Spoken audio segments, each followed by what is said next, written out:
Hola, ¿cómo se encuentran? Nuevamente con ustedes para iniciar un curso más relacionado al escrito científico. Y en esta oportunidad hablaremos sobre los tipos de escritos científicos que existen. Mi nombre es Gladys Bustamante y es un placer estar nuevamente con ustedes. Empecemos. Existen varios tipos de escritos científicos y en función a la complejidad de los mismos mencionaremos aquellos que se reportan dentro de la literatura. Iniciemos con la monografía para continuar con el ensayo, el proyecto de investigación, el de desarrollo, de los cuales derivarán lo que va a ser el artículo de revisión y el artículo original. Cada uno de ellos será revisado en un documento y en una cápite particular, pero en forma muy especial y a solicitud de varios participantes es que se revisarán dos tipos de escritos científicos como son el algoritmo y los CATs o Critically Appraised Topics que se relacionan a medicina basada en la evidencia que tienen particularidades que les hacen muy especiales al momento de su publicación. También hablaremos de la presentación de caso, que si bien no se considera un artículo original, es simplemente una mención de un caso, no se considera dentro del ranking del escritor. Básicamente es un documento muy particular que tiene características especiales que no hacen de sí un documento de ciencia eh, con una relevancia muy marcada. Hablaremos también del informe técnico, que en realidad no es un documento científico publicable, sino más bien es presentado dentro del ámbito laboral o académico. Y finalmente tocaremos no muy brevemente, pero de manera creo que sustancial en el tiempo que se nos es permitido sobre la elaboración de los libros. Hablemos bien entonces sobre la monografía. La monografía, como su nombre lo dice, es un escrito realizado generalmente por una persona. Es un documento único, de allá es que viene su nombre de mono, único y grafos escrito. Este tipo de documento es un escrito de carácter inextenso cuya extensión va a variar de acuerdo al que solicite la presentación de este tipo de escrito científico, que básicamente tiene un carácter académico y es básicamente también formativo para estudiantes de pregrado. Difícilmente la monografía se solicita a estudiantes de posgrado. ¿Cuáles requisitos son importantes para la realización de la monografía? Que la misma tenga una revisión bibliográfica exhaustiva, pero con documentación que haya sido validada científicamente. Es decir, que será recopilada de bases científicas o bases de datos debidamente reconocidas, no de bases de datos eh, que tenga información de dudosa calidad. El autor debe redactar de manera individual en base a las lecturas realizadas de los documentos que ha investigado. La monografía tiene diferentes tipos. Hay un tipo de monografía que se denomina compilativa.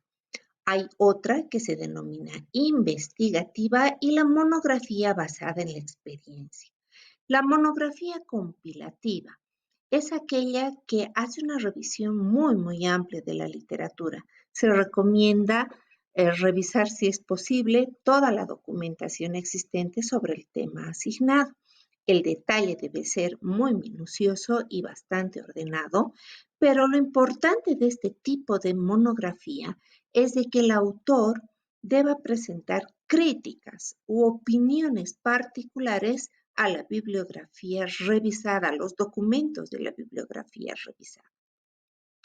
A diferencia de la monografía investigativa, la monografía compilativa toma toda la información existente, mientras que la monografía de carácter investigativo aborda básicamente un tema que ha sido muy poco explorado y su revisión se basa en investigaciones solamente originales. La idea del escritor de una monografía investigativa es que contraste ideas de los investigadores que publicaron los artículos originales, haciendo una breve discusión crítica sobre esta producción científica revisada. Por el otro lado, tenemos la monografía de experiencia o por experiencia. Eh, Esta monografía no tiene una sanción literaria, o sea, no hay el reconocimiento de la validez de ese contenido, pero sí está presentado por una persona con experticia validada y mucho conocimiento en el tema asignado para el escrito monográfico. Esta monografía podría ser replicada y en algún momento validada científicamente para coadyuvar y engrosar el conocimiento sobre un tema en particular. Bien, ahora organicemos la monografía. ¿Qué partes debe tener una monografía? La mayor parte de los autores y los encargados de todo lo que es estilo literario indican que la monografía debería tener una parte introductoria, una de desarrollo y una conclusiva. Bien, ¿qué es lo que va a tener la parte introductoria? Va a tener un breve resumen de lo que se pretende hablar en el resto del tema, haciendo énfasis en aspectos notables de la revisión que hizo el escritor de la obra.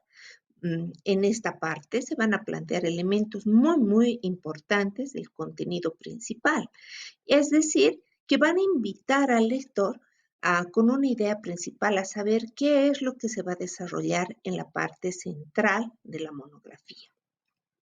La parte central de la monografía o cuerpo de la monografía es aquella que va a exponer de manera inextensa el contenido del tema, organizando el mismo en los subtítulos que considere conveniente el autor, pero que tenga una secuencia lógica de contenido. La riqueza de esta parte central de la monografía es que debe tener una gran referenciación bibliográfica en el estilo que sea necesario, que utilice el área académica o bien aquel estilo de mención de citas que solicite el solicitante que haya pedido la persona que ha solicitado la elaboración de la obra. Finalmente, tenemos la parte conclusiva, en la cual el autor debe presentar ideas de comparaciones finales de los documentos revisados. Él también deberá proponer ideas muy particulares, ideas personales que ayude al lector a desarrollar estudios nuevos sobre el tema, mostrando ciertos vacíos del conocimiento que permitan la generación de nuevas ideas y también de nuevas investigaciones. Bien, organicémonos sobre más o menos cuáles serían los subtítulos que deberían tener cada una de estas partes. La primera parte deberá tener un título que sea muy llamativo, que no exagere en el uso de las palabras y que más bien remarque el contenido principal del tema que se está tratando. Después del título, se recomienda tener una tabla de contenido y los índices correspondientes de cuadros y gráficos que se consideren pertinentes de acuerdo a la estructura que pida la institución académica. También deberá tener un acápite muy breve sobre agradecimientos a las personas que coadyuvaron en el desarrollo de la investigación, pero que también intervinieron en la obtención de datos, por ejemplo, o en la entrega de información bibliográfica que haya aportado a este escrito científico. La segunda parte, que ya es el cuerpo mismo de la obra, podrá tener subtítulos diversos. en función a la temática, en función a las necesidades del escritor y en función a la calidad y cantidad de información que se pretenda exponer. Se sugiere, sin embargo, colocar de inicio la introducción, seguido de ciertas generalidades si es que fuese necesario, o en algunos casos una reseña histórica en función al tema y finalmente el desarrollo del tema, que será de forma muy minuciosa, ordenada y muy bien diseñada previamente. Y finalmente, la tercera parte, donde se colocarán las reseñas bibliográficas o la bibliografía, las conclusiones y, si fuese necesario, algún anexo que pueda apoyar al lector. No olvidemos que todas estas partes pueden ser desarrolladas por diferentes personas. Por ejemplo, individuos de un carácter técnico, personas de un carácter académico pregradual o aquellos posgraduantes, quienes deberán utilizar una extensión de páginas también diferente.